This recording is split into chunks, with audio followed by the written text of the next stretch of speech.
The autumn rain drummed against the windshield of the beat-up 1998 Honda Civic as Robert pulled into the parking lot of Lincoln High School. The wipers squeaked with each pass, leaving streaks across the glass that made the world look even more blurred than it already felt. He could hear the engine's labored breathing, that familiar wheeze that had been getting worse each month, but there was no money for repairs. There never seemed to be money for anything beyond the essentials. As he parked between a gleaming BMW and a brand-new Tesla, Robert felt the familiar knot in his stomach tighten. Parent-teacher conference night. The one evening each semester when he had to face the other parents, the ones who belonged to the country club set, the ones whose children never had to worry about whether there would be dinner on the table, or if the electricity would stay on. He turned off the engine and sat for a moment, gathering his courage. Through the rain-streaked window he could see them already. Clusters of well-dressed parents chatting easily under expensive umbrellas, their conversations peppered with talk of ski trips to Aspen and summer homes in the Hamptons. Robert looked down at his own clothes, the same navy blue work shirt he'd worn to his job at the warehouse, now wrinkled from a 12-hour shift, and the pants that had seen better days but were the best he owned. His daughter Sarah was a straight-A student, captain of the debate team, destined for great things. She deserved a father who could fit in with this crowd, who could write checks for school fundraisers without checking his bank balance first, who drove a car that didn't sound like it was dying with every mile. As Robert stepped out into the rain, he heard it. The laughter. Not the warm, inclusive kind, but the sharp, cutting variety that made his cheeks burn. A group of parents near the school entrance had noticed his car, and their whispered comments carried on the wind. "Someone should call a tow truck," one woman said, loud enough for him to hear. "That thing is an eyesore. I can't believe they let cars like that in the school parking lot," another added. "What kind of message does that send to our children?" Robert's hands trembled as he locked the car door. A pointless gesture, really, since who would want to steal something held together with prayer and duct tape? But it was habit, and tonight he needed every small dignity he could muster. What none of these people knew, what Robert himself had forgotten until this very moment, was that sometimes the most extraordinary stories hide in the most ordinary places. Sometimes the man you dismiss, the car you mock, carries secrets that could change everything you think you know about worth, about value, about what really matters in this world. Tonight, as fate would have it, Robert was about to remember something he'd buried deep in his mind 15 years ago, something that would turn this moment of humiliation into something else entirely. Because hidden in the glove compartment of that worthless car was a discovery that would make every laugh, every whisper, every judgment fall silent. This is the story of how the man they underestimated became the one they'll never forget. Robert Martinez had not always been the man parking the oldest car in the Lincoln High School lot. 15 years ago, he had been different, younger, more hopeful, with calloused hands that spoke of honest work and dreams that seemed within reach. He had married his high school sweetheart, Elena, and together they had planned a future that looked bright despite their modest beginnings. Those were the days when Robert worked 2 jobs, mornings at the construction site downtown, and evenings at the local garage, learning everything he could about engines and transmissions. Elena worked at the diner on Route 9, serving coffee and home-style meals to truckers and locals alike. They weren't rich, but they were rich in the ways that mattered. They had each other, they had plans, and most importantly, they had hope. The Honda Civic had been a wedding gift from Elena's father, a man who had worked 3 jobs his entire life to provide for his family. It wasn't new even then, a 1998 model in 2010, but it was reliable, fuel-efficient, and most importantly, it was theirs. Robert remembered the day Elena's father handed him the keys, his weathered hands shaking slightly with emotion. "Take care of my little girl," he had said, "and this car will take care of you both." For years, it did exactly that. The Honda carried them to their first apartment, to job interviews, to the hospital when Sarah was born. It was there for every milestone, every struggle, every small victory. Robert maintained it religiously, changing the oil precisely every 3,000 miles, rotating the tires, treating it with the respect of someone who understood that reliable transportation was not a luxury, but a lifeline. But life has a way of testing even the strongest foundations. When Sarah was 5, Elena was diagnosed with breast cancer. The medical bills began to pile up like autumn leaves, each one heavier than the last. Robert's insurance from the warehouse job covered some of it, but not nearly enough. Specialist consultations, chemotherapy treatments, experimental drugs. The costs were astronomical. One by one, Robert made the sacrifices that love demands. First, it was the evening job at the garage. He needed to be home to care for Elena and Sarah. Then it was the small emergency fund they had managed to build. Then it was Elena's engagement ring, sold to pay for a treatment that insurance wouldn't cover. Each sacrifice carved away a piece of their dreams, but Robert made them without hesitation because Elena's life was worth more than any possession, any plan, any future they had imagined. The Honda began to show the strain of deferred maintenance. Oil changes stretched to 5,000 miles, then 7,000. Tires went unrotated. Small problems that could have been fixed cheaply were ignored until they became expensive repairs that Robert couldn't afford. The car that had once been their pride became a daily reminder of everything they had lost, everything they could no longer afford to maintain properly. Elena fought bravely for 3 years. She never complained about the financial strain, never made Robert feel guilty for the choices they had to make. Even when the cancer returned with a vengeance, she focused on making sure Sarah knew she was loved, that her father was a hero for everything he was sacrificing. The night Elena died, Robert sat in the Honda in the hospital parking lot and cried until there were no tears left.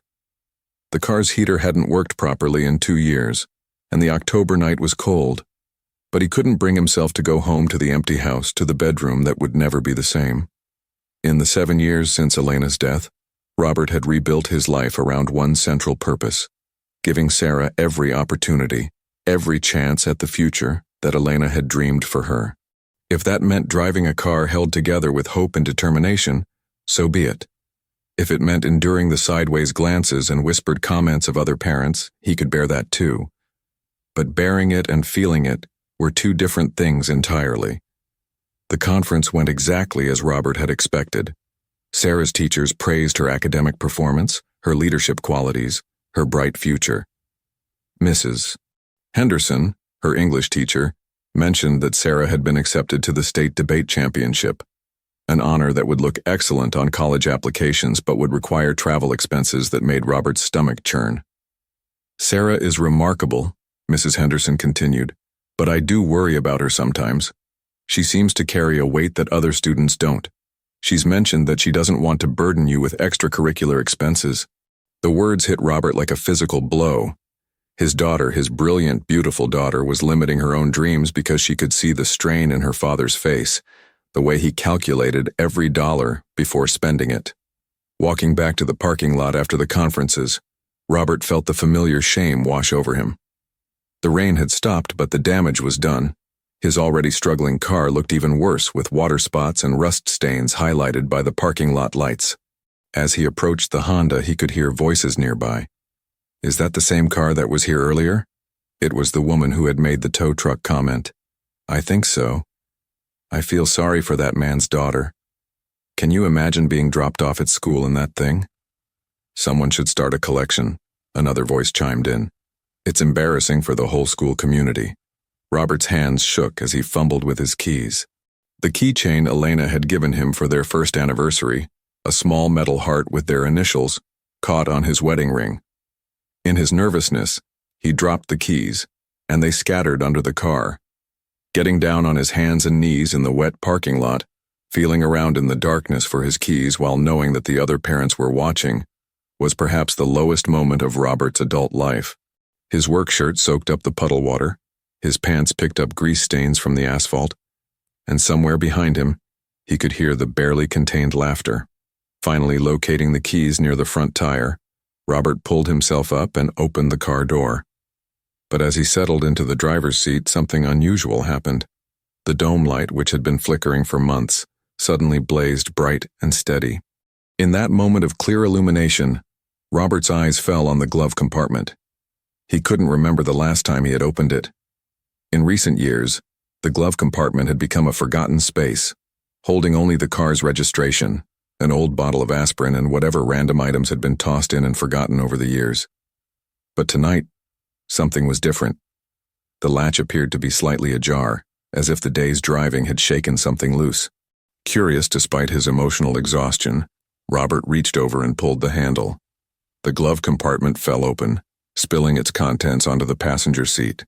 Registration papers, a few old receipts, Elena's forgotten sunglasses that still carried her scent after all these years. And then he saw it. Wedged behind the owner's manual, wrapped in a plastic bag that had turned yellow with age, was something Robert had completely forgotten about. His heart began to race as he pulled the package free, his hands trembling not with shame now, but with growing excitement and disbelief. Inside the plastic bag was a small, leather-bound notebook that Elena had given him during their first year of marriage. But more importantly, pressed between the pages of that notebook like flowers in a book, were 3 pieces of paper that Robert had tucked away 15 years ago and then forgotten about in the chaos of life, love, and loss. Stock certificates. 3 stock certificates for a small technology company that Elena's cousin had recommended back in 2009. "Put a little money into this Apple thing," he had said. "I have a feeling it might go somewhere." Robert had been skeptical. They were so young, so focused on building their immediate future, that investing in stocks seemed like something rich people did. But Elena had insisted they take $50 from their wedding money and buy whatever shares they could afford. It was a romantic gesture more than a financial strategy, a way of saying they believed in their future together. "Even if we lose it all," Elena had laughed, "we'll always have the memory of taking a chance together." Robert stared at the certificates in the dome light's glow, his mind racing to calculate what 3 shares of Apple stock purchased in 2009 would be worth now. The company had split multiple times since then, and the stock price had grown exponentially. His 3 shares had become 24 shares, and each share was worth. He fumbled for his phone, his fingers barely able to operate the touch screen. A quick search confirmed what his racing heart already knew. Those forgotten stock certificates, tucked away in the glove compartment of his worthless car, were worth approximately $4,800 per share. $115,000. The contents of his glove compartment were worth $115,000. Robert sat in stunned silence, the certificates trembling in his hands. Around him the parking lot had mostly emptied, but he could still hear voices in the distance.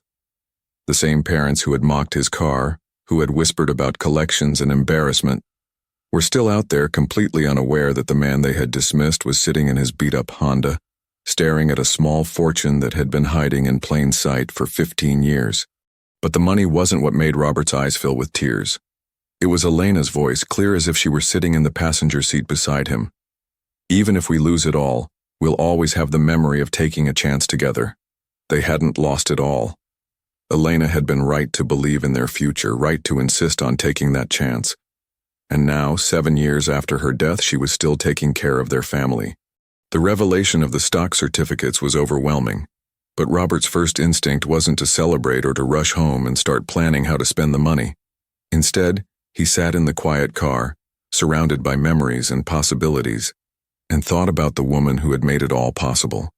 Elena had always possessed an intuitive wisdom that Robert had admired but never fully understood. She had a way of seeing potential where others saw problems, hope where others saw hardship. The stock purchase hadn't been about getting rich.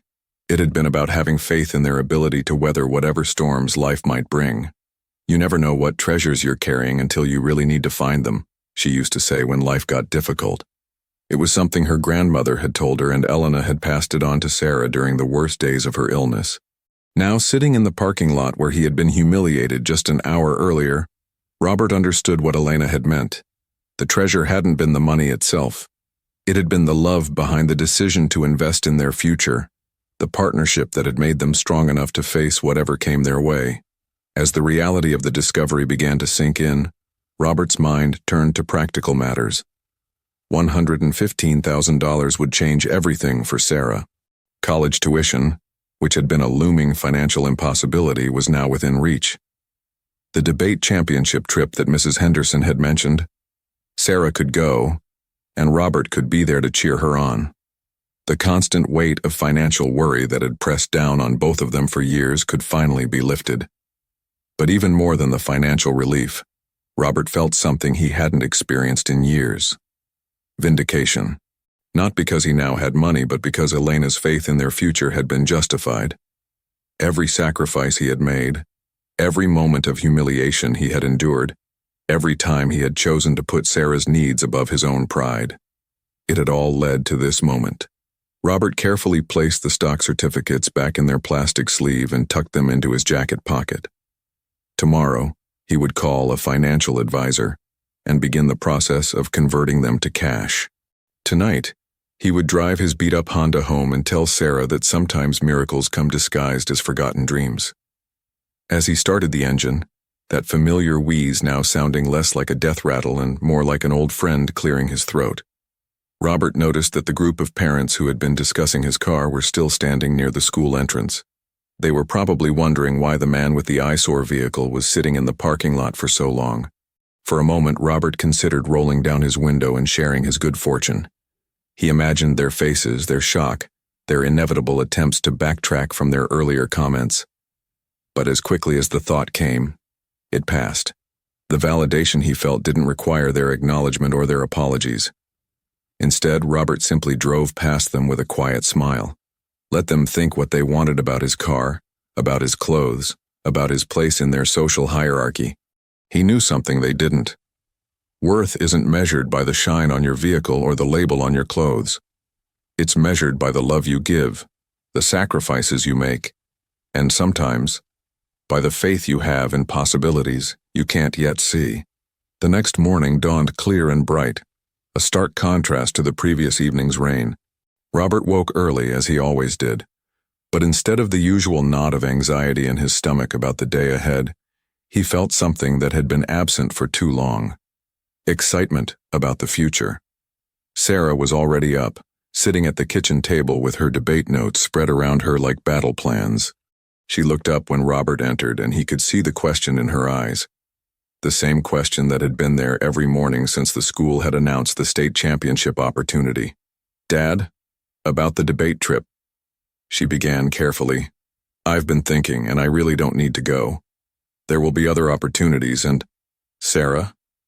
Robert interrupted gently, pulling out a chair beside her. "What if I told you that sometimes the most amazing things can be hiding right under our noses, waiting for exactly the right moment to reveal themselves?" She tilted her head, the same gesture Elena used to make when she was puzzled but interested. "What do you mean?" Robert pulled the stock certificates from his jacket pocket and placed them on the table beside her debate notes. "These were in the glove compartment of our car. Your mother and I bought them the year we got married, then completely forgot about them." Sarah picked up the certificates, her eyes scanning the unfamiliar financial language. "Dad, I don't understand. What are these?"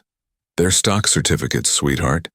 And they're worth enough to pay for your debate trip, your college tuition, and quite a bit more." The silence that followed was profound. Sarah stared at the papers in her hands, then at her father, then back at the papers. When she finally spoke, her voice was barely a whisper. "How much more?" "Enough to change everything. Enough to stop worrying about every dollar. Enough to give you every opportunity you've been holding back from asking for." Sarah's eyes filled with tears. But they weren't tears of joy. They were tears of a teenager who had been carrying adult worries for far too long. "Dad, are you sure? Are you absolutely sure these are real?" Robert reached across the table and took his daughter's hands in his own. "I'm sure. And Sarah, I want you to know something else. Your mother made this happen. She's the one who insisted we buy those stocks even when I thought it was foolish. She believed in our future when I was too scared to hope for it." That afternoon, Robert made an appointment with a financial advisor downtown. The process of verifying and converting the stock certificates would take several days, but the advisor confirmed what Robert's internet research had suggested. The certificates were indeed worth approximately $115,000. As they drove home from the advisor's office, Sarah was unusually quiet. Finally, she turned to her father and asked, "Dad, does this mean we're rich now?" Robert considered the question carefully. "No, sweetheart, we're not rich, but we're free. Free from the worry that's been following us around for years. Free to make choices based on what we want, not just what we can afford." "What's the first thing you want to do?" Sarah asked. Robert looked at his daughter, really looked at her. She had Elena's eyes, her mother's quick intelligence, and a strength that came from watching her father struggle without complaining. She was 17 years old and had been his partner in survival for longer than any child should have to be. "I want to fix our car," he said finally. "Not because I'm ashamed of it, but because it's been taking care of us for 15 years, and it deserves some care in return." Sarah smiled, the first truly carefree smile Robert had seen from her in months. And then the debate trip. And then the debate trip. And then college applications to anywhere you want to go. And then whatever comes next. Word of Robert's discovery spread through Lincoln High School's parent community, with the speed that only small-town gossip can achieve. By the time the next parent event rolled around, the annual fundraising gala, everyone knew the story of the man who had found a fortune in his glove compartment. The reaction was exactly what you might expect from people who had revealed their character so clearly in a parking lot on a rainy night. Suddenly, Robert found himself surrounded by the same parents who had whispered about tow trucks and embarrassment. Now they wanted to chat about investment strategies and market trends. They complimented his practical approach to wealth, his humble demeanor about his good fortune. Mrs. Patricia Wellstone, the woman who had made the tow truck comment, approached Robert near the silent auction tables. She was dressed in what was obviously an expensive evening gown, her jewelry catching the light with every gesture. "Robert," she said with a smile that didn't quite reach her eyes, "I hope you don't remember some of the thoughtless things people might have said before. You know how it is, we're all just trying to look out for the school community." Robert looked at her for a long moment. He could have made her uncomfortable, could have quoted her exact words back to her, could have enjoyed watching her squirm. Instead, he simply smiled. "I remember everything, Patricia. But I've learned that people's words say more about them than they do about me." The conversation ended there, with Patricia retreating to find easier targets for her social maneuvering. But Robert wasn't finished with the evening's revelations. Later, as the gala wound down, he took the microphone during the final remarks portion of the evening. The room fell silent. Everyone knew he was the man with the famous glove compartment story, and they were curious about what he might say. "I want to thank everyone for their support of Lincoln High School," Robert began, his voice steady and clear. "This school has been incredibly good to my daughter Sarah, and I want to give back to the community that has given us so much." He paused, looking out at the faces in the crowd, some genuinely friendly, others still calculating, all of them listening intently. "Tonight, I'm announcing a scholarship fund in memory of my late wife, Elena Martinez. The Elena Martinez Memorial Scholarship will provide financial assistance to students who demonstrate academic excellence and leadership potential, regardless of their family's economic circumstances." The applause was polite, but Robert wasn't finished. "The scholarship will be funded with a $50,000 donation from my family, and I hope others will consider contributing as well. Because I've learned something important recently. True wealth isn't about what you drive or what you wear. It's about the opportunities you create for others and the love you leave behind." As the applause grew warmer and more genuine, Sarah joined her father on the stage. She had insisted on being there for the announcement, wanting to honor her mother's memory alongside her father.